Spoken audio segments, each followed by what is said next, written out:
I was born and raised on this farm. Same dirt my father worked, same fences my grandfather built. And for 3 generations, this land has been more than just property. It's been sweat, blood, laughter, and loss. It's where I learned to walk, where I broke my first horse, where I buried family dogs under oak trees that still stand.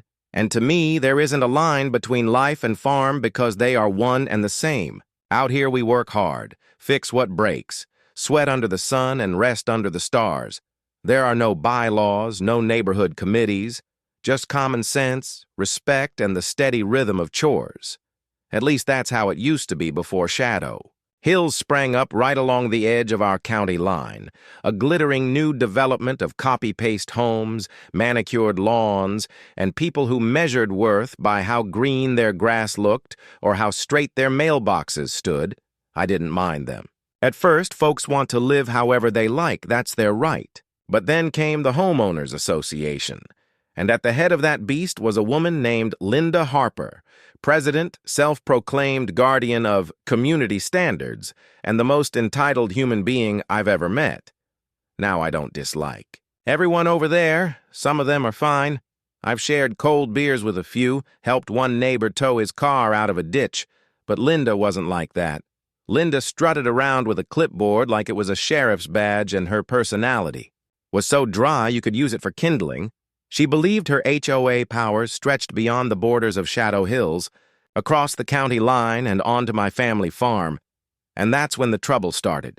One evening, after a 14-hour day fixing irrigation lines, chasing a runaway calf, and wrestling with a tractor belt that refused to stay in place, I pulled into my driveway, sweat-soaked shirt clinging to my back, boots heavy with mud, only to see Linda herself standing at my gate, arms crossed, SUV parked crooked on the gravel, clipboard ready. She didn't smile, didn't wave, just squinted at me like I was a problem to solve.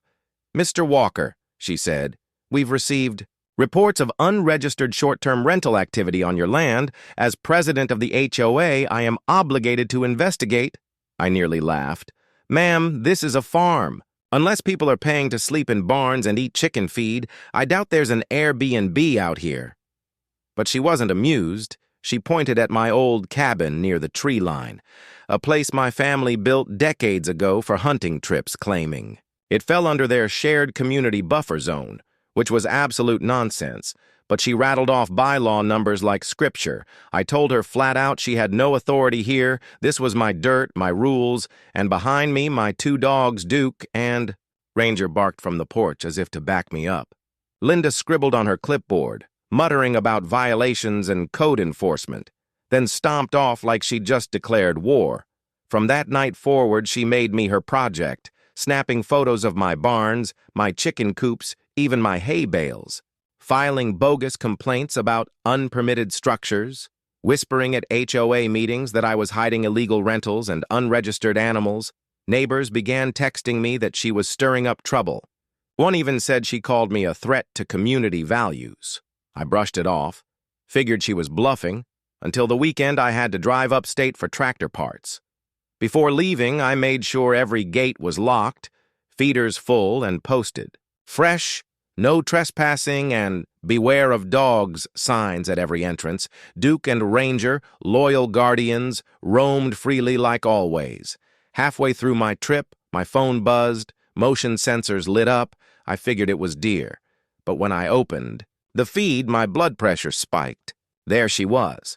Linda Harper, red blazer, bright as a warning flare. Khaki pants dusted already from climbing my fence, clipboard in one hand, phone in the other, muttering like she was reciting HOA scripture. She strutted down my gravel path, ignoring every bold red sign screaming private property, acting like she had some God-given right to inspect my cabin. I leaned over the feed in disbelief as Duke, who had been stretched out by the hay shed, snapped his head up, ears pricked, eyes locked. Seconds later, Ranger emerged from under the porch, tails stiff, hackles raised. Linda didn't notice.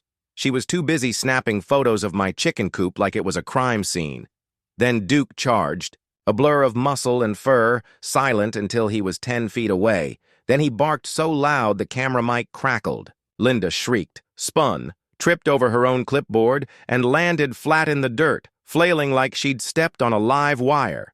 She scrambled on her elbows, but Ranger was already circling. Growling low, Duke latched onto her pant leg, ripping, fabric slobber flying.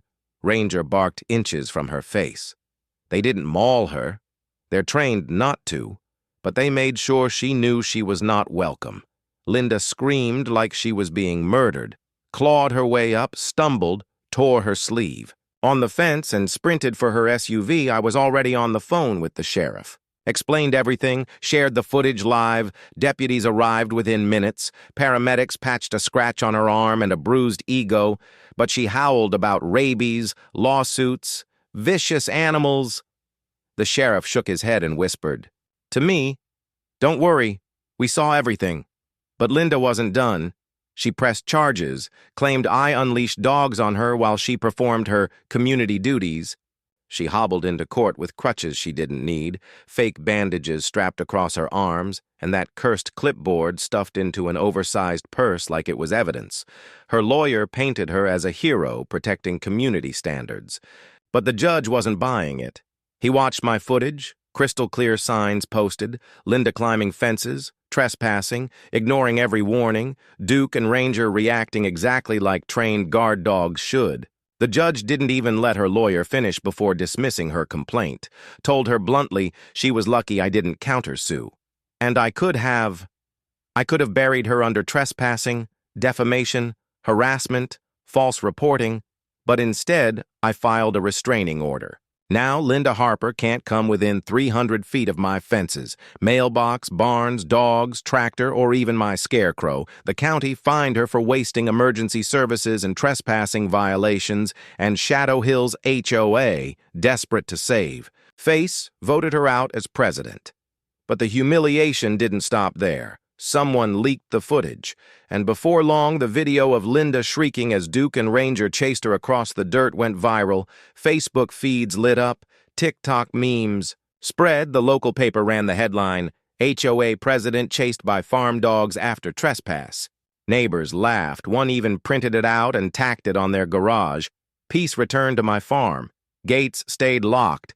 Cameras kept rolling. Duke and Ranger lounged in the sun as if nothing happened. And Linda learned the hard way that some fences aren't meant to be crossed, especially not the ones guarded by two loyal farm dogs and a man who doesn't bow to HOA fantasy rule books.